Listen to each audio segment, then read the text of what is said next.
Hello and welcome again to another video on the Gegenpress.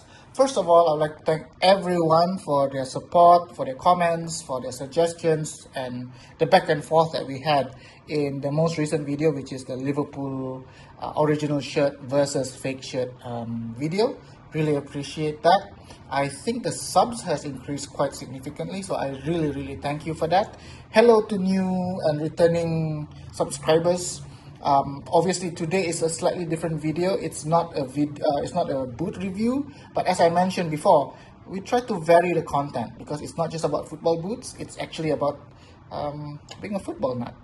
So if you've seen my short videos, I was in Japan recently for a short trip. That was a work trip actually, but I did steal a few hours out of that to visit I call it pilgrimage whenever I'm in Tokyo.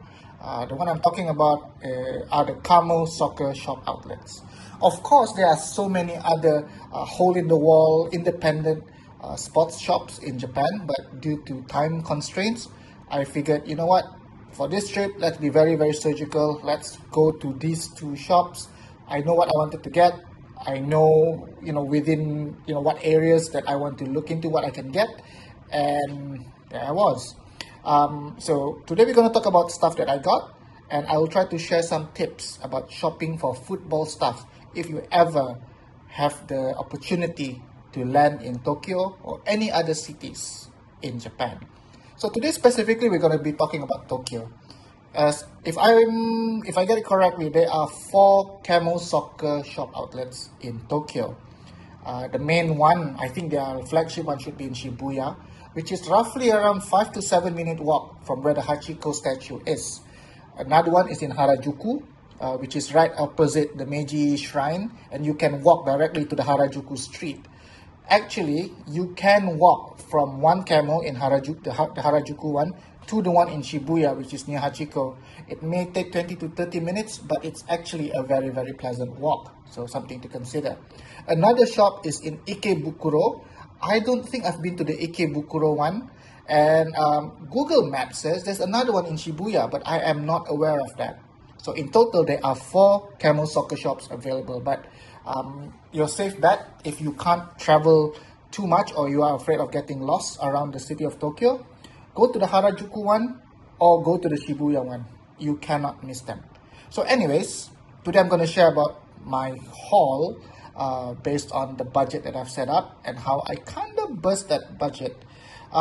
Let's start with the one that is picking out here, which is a football boot by a Japanese brand called Yasuda. So in the past, people always talk about Asics, Mizuno, Adler when it comes to Japanese shoes, Japanese brands. But I figured myself, Asics and Mizuno are somewhat obtainable in Malaysia.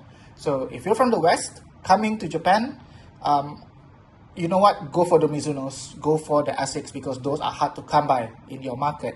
But for myself, I kind of changed my strategy because I felt if I can get Mizuno and Asics at home, I'll go for something that is very hard to get.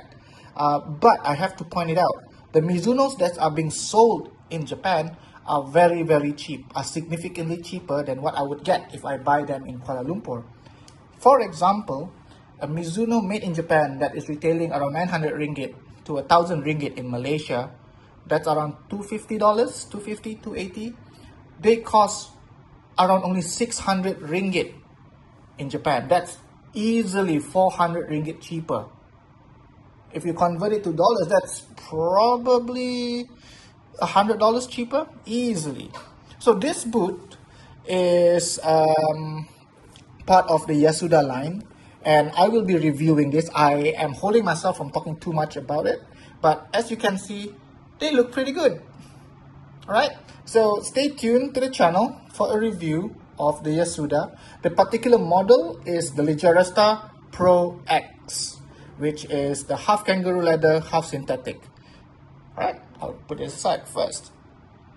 So the second item I want to show with you guys, shoes fell, is this, the Japanese national team training jersey, which I was lucky to get the last one in my size. I thought it looked cool. It's long sleeved, with the Kirin sponsor at the front. They got all those unique sponsors on the shoulders and all, and getting them in the long sleeve. I don't think I could get this in Kuala Lumpur, so I figured to myself, why not? This is my budget buster number one, because I only came in to think, with the mindset of getting a football boot and a jersey. But I end up picking this up because, hey, you don't go to Japan that often. Well, I don't go to Japan that often, probably once or twice a year, budget permitting. The second budget buster would be this one. So I was walking out, and it was that same weekend when Liverpool was supposed to play Yokohama Marinos, and they were selling everything that's related to Liverpool, and one of them is the captain of the national team, which is Wataru Endo. So they've already pre-printed it. They've got the name on, they've got the numbers on, front and back, which I feel is pretty cool. I think once I convert this to Malaysian ringgit, it's only 200 ringgit. There is no way you can get the Y3 Japan national team jersey under 200 ringgit, authentic one from KAMO Soccer shop with the name set. I think they're selling for almost 400 ringgit here, just the shirt without the numbering. So that is my justification to the wife. So that's the budget buster number two. However, this can't be considered a budget buster because I came in with the plan to get this. I don't support the team, but I thought it's kind of cool to have a friggin' Nissan across the chest. I used to support Mitsubishi Urawa back in the day because of the comic J Dream, but I've always had a fondness for Nissan. My dad's first car was a Datsun before they changed to Nissan for Western market. The more you know. So did you know that Nissan used to be known as Datsun? So this is the Yokohama Marinos home jersey for 24-25. I know they're not doing very well. I think they're third from bottom in the league, pretty shit league, but they have a cool shirt, so why not? Another one that I was actually eyeing was Nagoya Grampus 8, which had the GR Yaris across the chest, which is actually pretty cool. But you know what? I only had budget for one J-League team, so I think I'll just get this one. Ended up walking with these two, and budget, they're meant to be broken. So that's my haul, that's my mini haul from a very, very short trip to 2 KAMO Soccer outlets in Tokyo. So now I'm going to talk about tips and tricks on how to maximize your dollar when you are spending, not necessarily dollar, whatever currency you have, when you're shopping for football stuff in Japan. First of all, do take note, they charge you for plastic bags, so do bring your own bag. Number two, do bring your passport whenever you travel or wherever you shop in Japan. If you're thinking of getting something of substantial value, bring your passports because you will get 10% discount right off the bat. You will, if you don't speak the language, you just look at them and say passport. They will know that you're not local. They will say, yeah, show your passport. Instant 10%.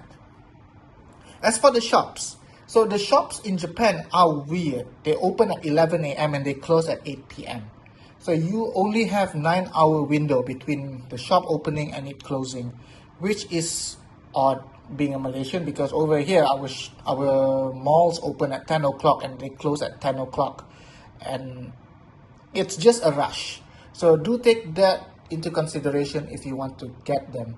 The stations that you want to drop at, you can stop at Meiji Jingu or the Harajuku station if you want to get to the Harajuku outlet, the KAMO outlet in Harajuku, and obviously Shibuya, or what's the other name? But there is the big Shibuya station right in the middle. That's where the Shibuya Scramble is.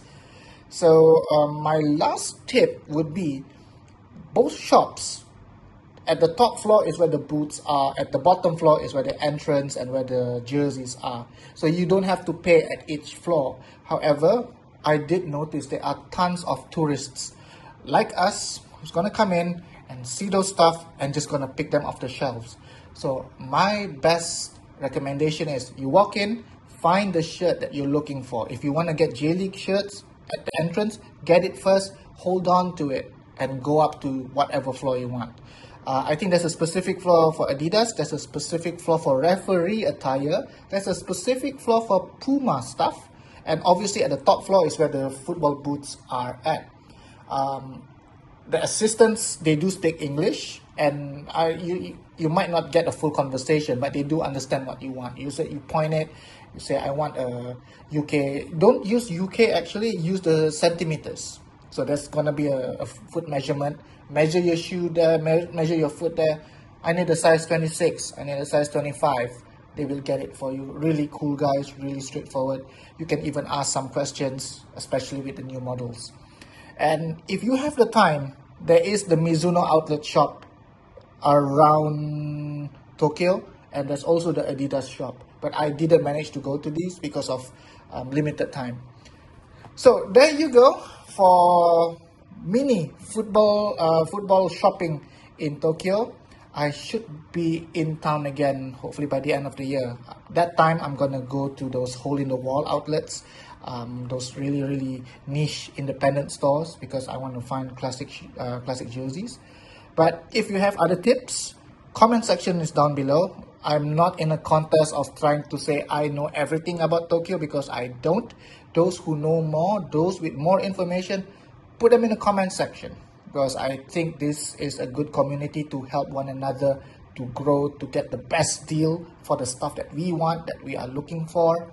If you have any questions, I always try to reply to comments down there. If you have any suggestions, ideas, let me know. I'm more than happy to help. So if you haven't subscribed, appreciate the subscribe. If you enjoyed the video, if you find it helpful in any way, do give a like, really appreciate it. If you don't like it, tell me in the comments. Don't give me a thumbs down. Doesn't help the algorithm. Anyways, until next time, thank you so much. See you in the next video.